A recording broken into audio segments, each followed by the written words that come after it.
When the newly built two-family house was finally completed, my mother-in-law said to me bluntly, "You're no longer needed, so please leave. We actually didn't prepare a room for you." While I pretended to be surprised, my husband had already presented the divorce papers. "Look, the divorce papers."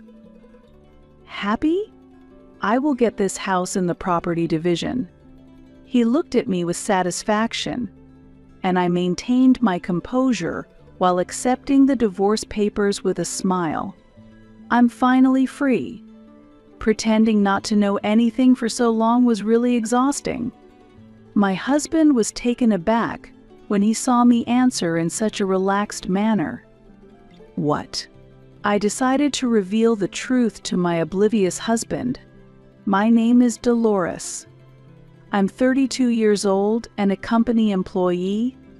Ever since getting married, we lived in a rented house, dreaming of one day having our own home. We were supposed to save together to build the house, but my husband, Stephen, was reluctant to invest his own money. My parents are financially struggling, so I'm supporting them. I'll help with savings when things settle down."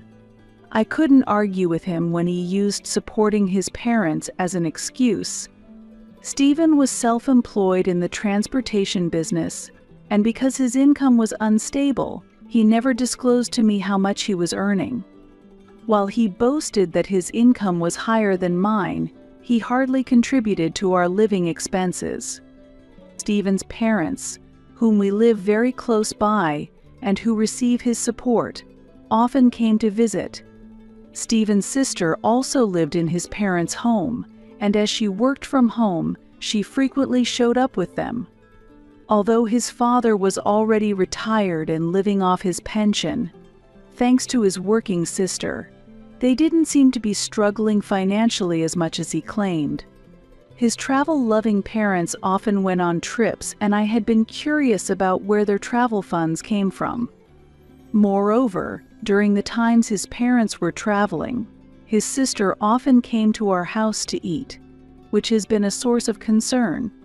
"I was too busy today to prepare a decent meal, so I'll eat here," his sister would say, waiting for me to come home. Although it was convenient because our homes are close, it was troublesome that she wanted to have dinner at our house almost every night, and she was waiting for me the following day as well. When I prepared dinner for Stephen's sister, she openly showed her dissatisfaction. "This is the same dish as yesterday. I was hoping for something different. I want to eat steak," she said. Her complaints about the meal I had prepared amidst my busy schedule made me angry. Despite her dissatisfaction, Stephen's sister finished all the food and left, expecting a special feast the next day. That day, when Stephen returned home, I exploded in anger at him.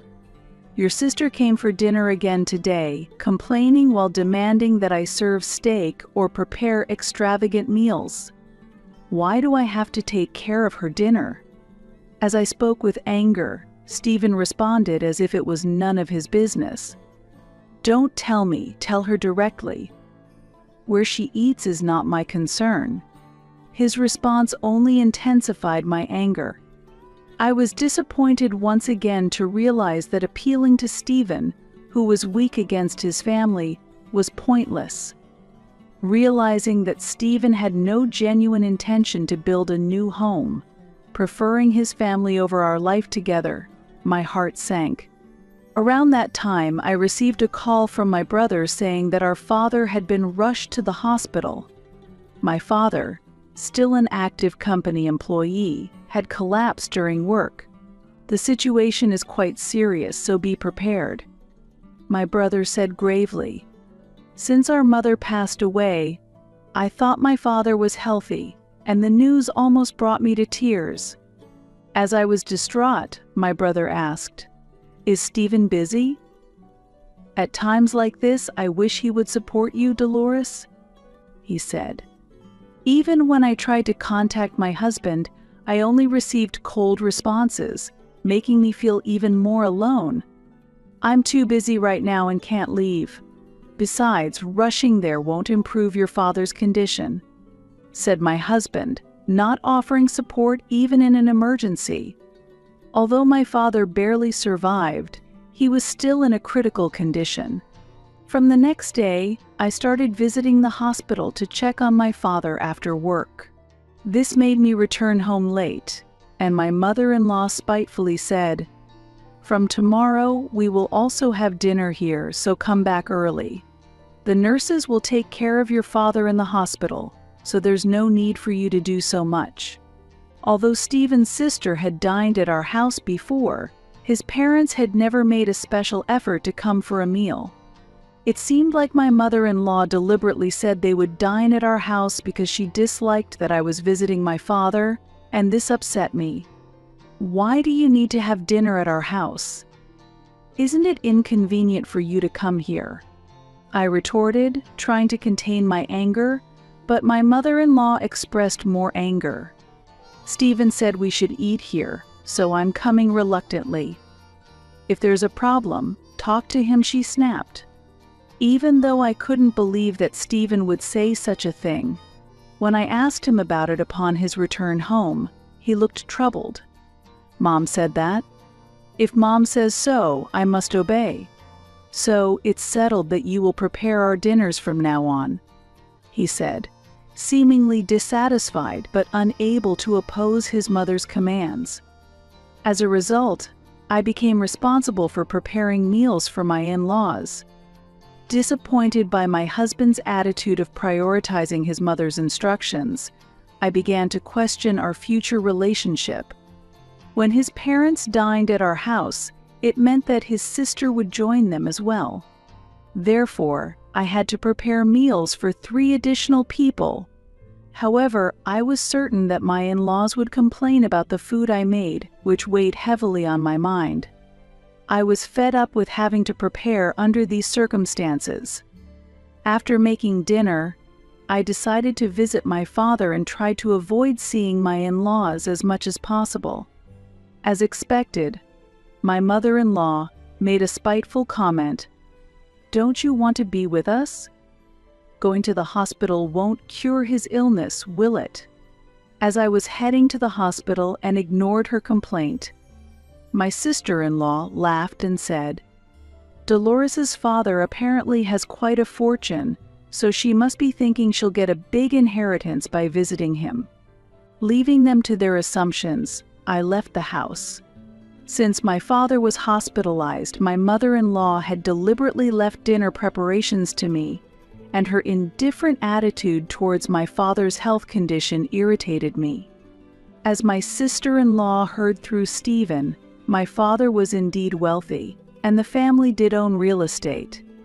I didn't care about the inheritance. All I wanted was for my father to recover. Nevertheless, my father eventually passed away, and I was devastated by his death.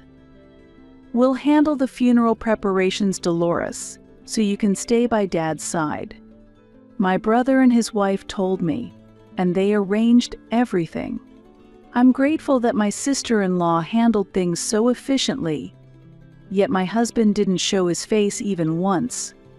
When I informed Stephen over the phone about my father's death, his reaction was unbelievable. "I don't care what happens to your father. What about dinner?" Stephen blurted out. I was speechless at my husband's concern for dinner preparations. Stephen yelled, "Come back home quickly," and hung up the phone. In the end, Stephen did not appear at my father's funeral, and my brother and his wife were displeased with his attitude. How disrespectful of him not to show up at his father-in-law's funeral. He never visited once. What did he really think of Dad? My brother expressed his indignation, and I regretted marrying Stephen. After the funeral, when I returned home, Stephen was inexplicably smiling. "Dolores, what did you inherit?" "I heard your father had a lot of real estate." He asked about my father's real estate without attending the funeral, and I glared at him angrily. "That's none of your business, is it? And why didn't you come to the funeral?" I demanded. "I hate funerals, they're such a hassle." but I'd like to know the details of the inheritance," he replied almost gleefully. I told him I inherited nothing, although I hadn't discussed it with my brother yet, and I didn't fully know the extent of my father's assets. Stephen doubted my words and continued to ask persistently about the inheritance. When I continued to ignore him, he couldn't stand it and apparently called my brother. Stephen called me, yelling to hurry up the inheritance division. "But is he really that desperate for money?" my brother said. Hearing this, I felt embarrassed and apologized for my husband's actions. "I'm sorry. Stephen is only thinking about the inheritance. Please don't worry about my share," I told my brother over the phone, feeling guilty as I heard his concerned voice. My brother seemed suspicious of Stephen's abnormal interest in the inheritance. My brother and I decided to exclude Stephen from the discussions about my father's real estate, and we calmly agreed on the inheritance distribution.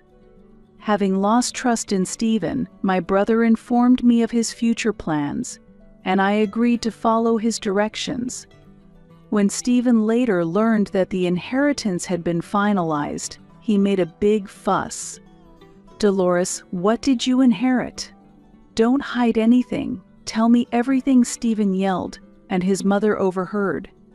"If you've inherited the house, share some with me too." "I'd prefer a new house if possible," his mother demanded. Similarly interested in my inheritance, Stephen's sister cheerfully stated her wish. "I'd prefer cash. I want to buy a nice and luxurious apartment with it." As my in-laws built up their convenient fantasies, I calmly presented the facts. In reality, all I inherited is a vacant lot. Indeed, I did inherit some cash, but why should I have to give it to you? Disappointed by the lack of a new house, Stephen's mother and his sister frowned upon being refused the cash. Upon learning about the land and cash inheritance, Stephen suddenly suggested cheerfully, "Let's build a new house on that land. A duplex would be great. Wouldn't it be wonderful for us all to live together?" Stephen's mother and sister were delighted with his suggestion, and I responded as my brother had instructed. "Understood. Let's build a duplex on the land I inherited," I readily agreed, and Stephen's mother and sister smiled in satisfaction, but his father seemed to realize something and asked, "Dolores, are you sure about this decision? You realize this means you'll be living with us?" His usually reserved father seemed surprisingly sharp this time. "Just be quiet. It was because of your low income that we couldn't build a house," Stephen's mother snapped, and his father fell silent as usual. Since the decision to build the duplex, Stephen started coming home late, saying he was busy and his parents stopped showing up at the house as often. Now, I painfully felt the spitefulness of Stephen's mother and sister, who had demanded dinner preparations during my father's hospitalization. When Stephen's mother and sister tried to decide the layout of the duplex on their own, I firmly refused. "I will decide since I am providing the land and funds. We'll go with a standard layout, so rest assured." I skillfully avoided a situation where Stephen's mother and sister would have created a strangely structured house by deciding on the layout themselves. I explained to the disgruntled in-laws that while we would share the entrance, the living areas would be separate, to which Stephen's mother sarcastically retorted, "I'd rather not live with you, Dolores. Dividing the living spaces is better for us." Apparently they were displeased that I was leading the layout planning. Hearing their words, I responded in a low voice, "Don't worry, we won't be living together." My quiet voice wasn't heard by my mother-in-law, but my sister-in-law seemed puzzled and asked me for confirmation. "Did you just say something? Like we won't be living together or don't worry?" When I quickly denied saying anything, my sister-in-law accepted it immediately. As the floor plan was finalized and the construction of the house began, My in-laws were almost daily visitors at the construction site, looking forward to its completion. My sister-in-law, who works from home, often accompanied her mother, seemingly shifting her work hours to the night. As the completion of the duplex approached, Stephen and my in-laws started shopping for new furniture and appliances. New houses need new furniture. Since it's your house, Dolores, could you provide the funds for the furniture and appliances? Stephen suggested, trying to also make me pay for these. I responded apologetically while pretending to be sorry. I'm sorry, but my funds are depleted, so I'd appreciate it if you could handle the furniture and appliance purchases. While Stephen looked perplexed, surprisingly, my mother-in-law supported me. Stephen, arrange for the furniture yourself. Dolores has already done enough by building the duplex. It was hard to suppress my laughter at this unexpected support. Looking forward to life in the new house, Stephen and my in-laws purchased a large amount of furniture and appliances, apparently financing much of it with debt. Close to the completion of the duplex, when we visited the site as a family, my mother and sister-in-law began to boast about the furniture and appliances they had bought. Are you sure it's okay to borrow so much? I definitely can't repay it with my pension, my father-in-law asked anxiously. Unconcerned by his worries, my mother and sister-in-law were optimistic, expecting him to help with the payments. Stephen has been very busy lately and comes home late, but we can repay the debt soon enough. You should help out a bit too. My mother-in-law told my sister-in-law, suddenly asked to contribute to the repayment. My sister-in-law hastily retorted, "What? I can't afford that. Stephen has to work harder. His job is going well, so there's no need to worry." Listening to the conversation between my in-laws and sister-in-law, I could barely contain my laughter. If my husband's job was going well, he could have made purchases with cash without having to resort to loans. In fact, until recently I did not know, but it seems that neither my mother-in-law nor my sister-in-law knew the exact amount of my husband's income. Please do not bring in furniture and appliances without permission. There are procedures required, I explained, and my mother-in-law visibly showed her displeasure, but my sister-in-law responded meaningfully. It's the house we will be living in, so we can just wait a bit longer. At her words, my mother-in-law smirked, and I pretended not to notice anything. When the duplex was completed and we were inspecting it, my mother-in-law maliciously said to me, "You're no longer needed, so please leave. We actually didn't prepare a room for you." While I pretended to be surprised, my husband had already presented the divorce papers. "Look, the divorce papers. Happy? I will get this house in the property division." He looked at me with satisfaction, and I maintained my composure while accepting the divorce papers with a smile. Then my sister-in-law spoke disdainfully. "Stephen is remarrying, so there's no room for you, Dolores." They looked at me as if they had triumphed, but I returned their gaze with a smile. I'm finally free.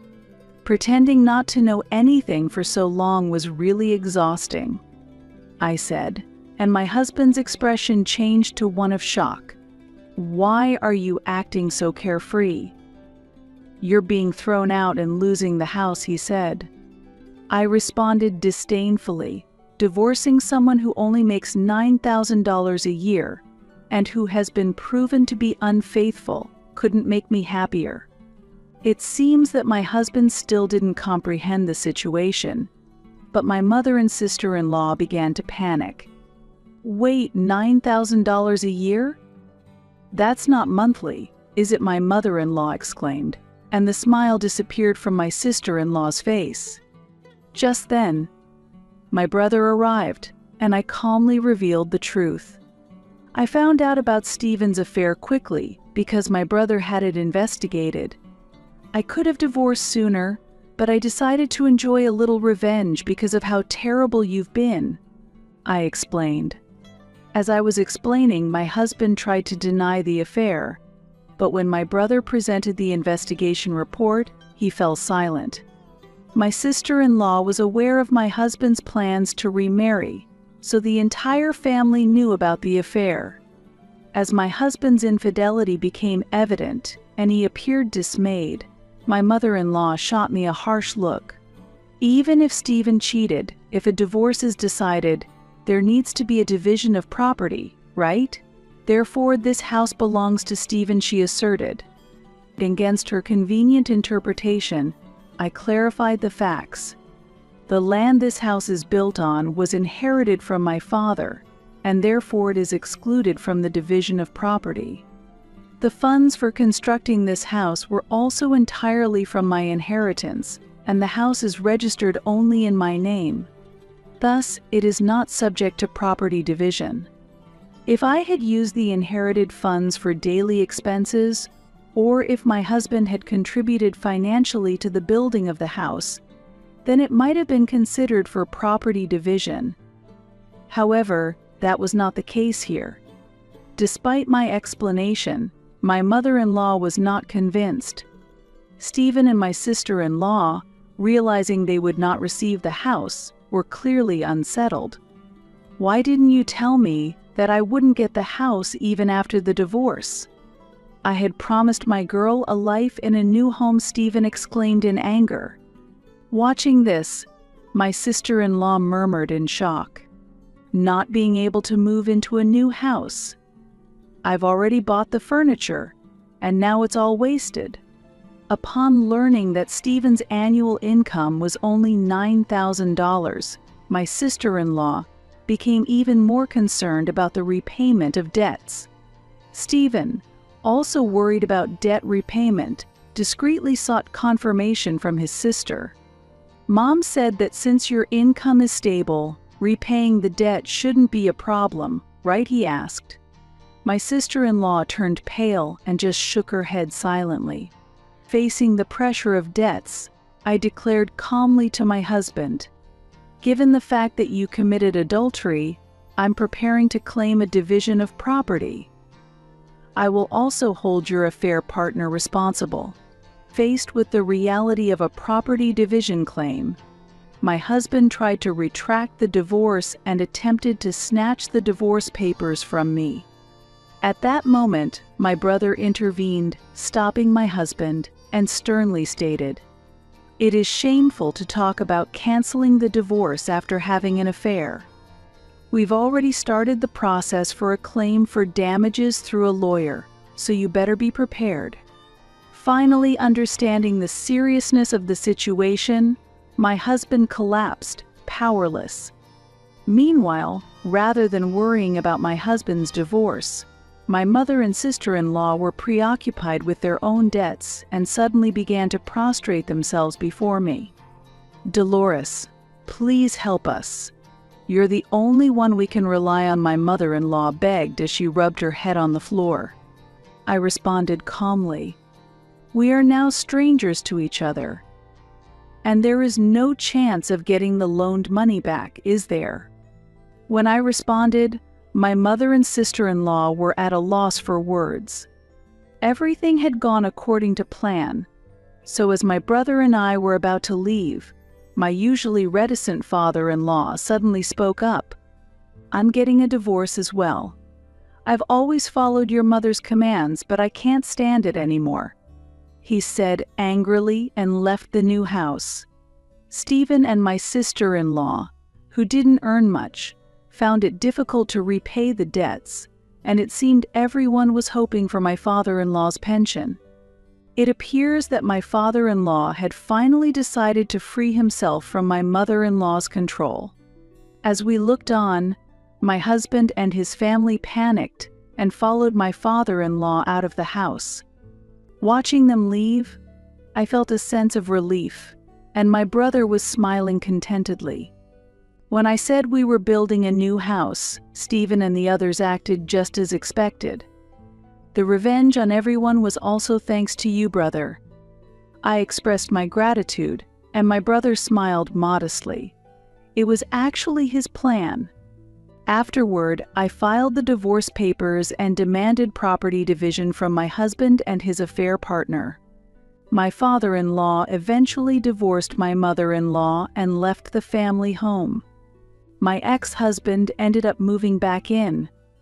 After I left the house I used to live in, my ex-husband was unable to pay for living expenses or rent and had to return to his mother's house.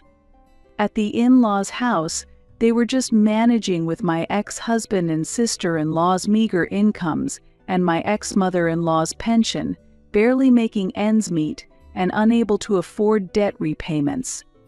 My ex-husband was burdened with monthly payments, his debts kept increasing, and he was even abandoned by his affair partner.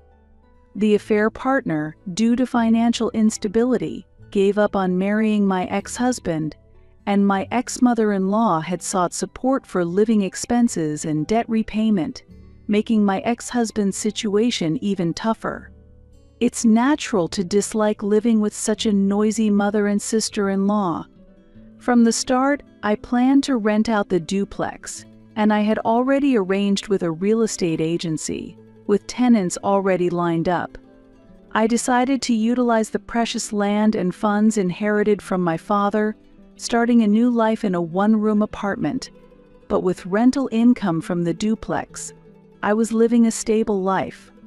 Sometimes when I visit my brother and his wife, they ask about the possibility of me remarrying. Since I've failed once, I'm not thinking about marriage for a while. I don't want to go through that trouble again, I responded, and while my brother understood, his wife optimistically suggested, "Don't worry. Next time I'll find someone wonderful for you. Your Father in heaven would be worried to see you alone," she proposed brightly. Moved by her words, I find myself looking forward to a wonderful introduction. Knowing my brother's wife to be a trustworthy person, I'm sure she will make a good choice. While I showed a reserved attitude on the outside, deep down, I was excited about whom I might meet next.